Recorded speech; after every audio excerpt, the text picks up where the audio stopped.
Hey everybody, it's my Thursday live and I have a special guest today. It's my husband. Hey everybody. He's never on my lives, nor is he really in my, well, I just talked about you in my posts recently. Anyway, we this fictitious character. Yes, right. I am married. I do have a husband. And yes, my children all look like him, if you saw that recent post. Anyway, sorry about the poor lighting. We are celebrating a little bit early one of our Christmas gifts to our girls at a very fun indoor water park. And they're showering, and I thought we would just chat for a little bit about the sleep stigma.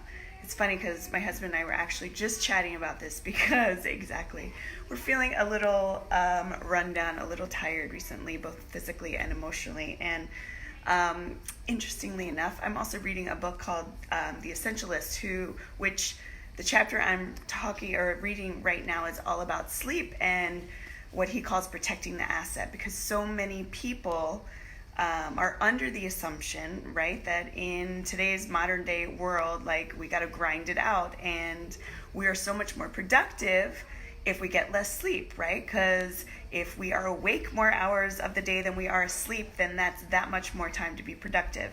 Work. Yeah, right. You get to work more hours in the day if you sleep less. Exactly.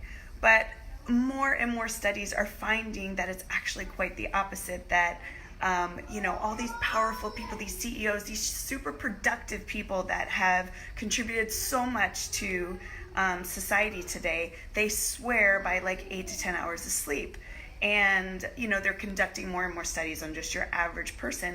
And they're just saying that you're actually more cognitively aware and you can contribute so much more when your brain is kind of firing on all cylinders, when you get that REM, that REM sleep that you need to help your body sort of reboot and make all those things work better. So I personally, and I've been saying this since we've gotten together, like, I am an 8 to 10 hour, like, that's what I need to feel supercharged. And I don't always get that. I probably more on average like 7, but like, legit, if I could get 8 to 10 hours, I know I could be so much more productive. This one, on the other hand, has trouble sleeping, and he can function well on 4 hours of sleep, like, daily. And I'm starting to think that... Well is all relative. Yeah, right?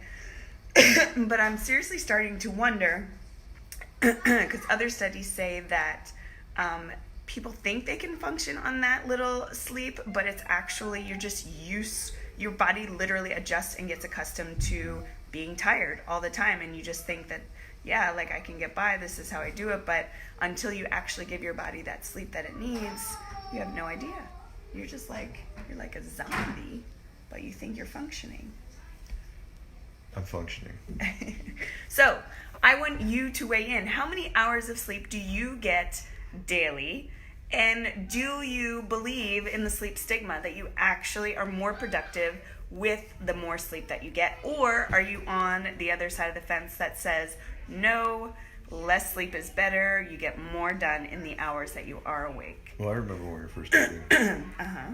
And I had like 4 jobs. My hand's like shaking from lifting this up. And I probably slept about 2.5 hours a day on average. Okay, and how would you say, like, you were functioning, like, mentally? I was functioning well enough for you to keep pursuing me. Yeah, it got a little sketchy there. I was moving pretty slow though, because you caught me. You're funny. But yeah, no, I remember, and you were kind of like, like one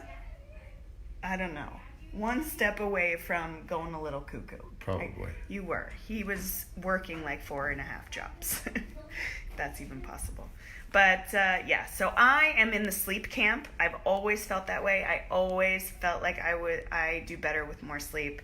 I think he's torn, but I'd love to see him on like 8 hours of sleep solid. So weigh in. I want to hear, how many hours of sleep do you get a night, and which side of the camp are you on? Have a wonderful weekend, guys. And okay. Or do you have a problem with trying, you function on that amount of sleep, but what are the problems or the barriers to your sleep that you're running into? Is it kids? Is it work? Is it your schedule?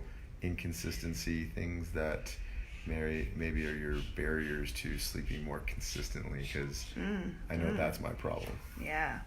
Yeah, and I will say, like, even with 8 hours of sleep, like, my oldest, with her pump that goes off, her insulin pump throughout the night, it's not necessarily, like, solid sleep. It's interrupted sleep, which I know also is not great. So, yeah, I'd love to hear all your opinions. I know how important sleep is, period, so I want to hear it from you guys.